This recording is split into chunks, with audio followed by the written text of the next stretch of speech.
Hello everyone. Today I'll be covering implicit differentiation. Implicit differentiation is useful when you can't easily solve for y in terms of x, meaning you don't have to isolate. An explicit function is one where y is already in terms of x, and an implicit one is where it's not. Implicit differentiation works by differentiating both sides with respect to x and treating y as a function of x. So every time you see a y, it's actually y of x.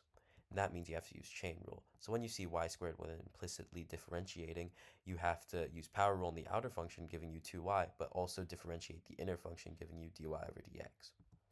Here's a simple circle equation to differentiate. Let's say you have x squared plus y squared equals 25. Well, differentiating both sides gives you this, and then isolating for dy dx gives you the slope negative x over y. It gets more complicated with higher powers and product rule, however. Let's say you have the function x squared multiplied by y cubed equals 12.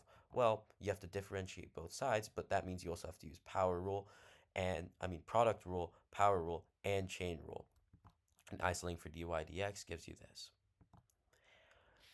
One of the most common applications of implicit differentiation is finding the equation of a tangent line at a certain point.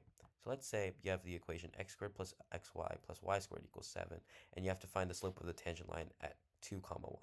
Well, it's a pretty complex implicit differentiation, but all in all, you can you can solve it for it using chain rule, product rule, and power rule.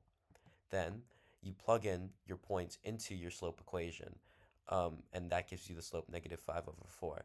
And then you can put it into the form of a normal line, which is y minus y sub 1 is equal to m times x minus x sub 1, and that's the equation of the tangent line at that point.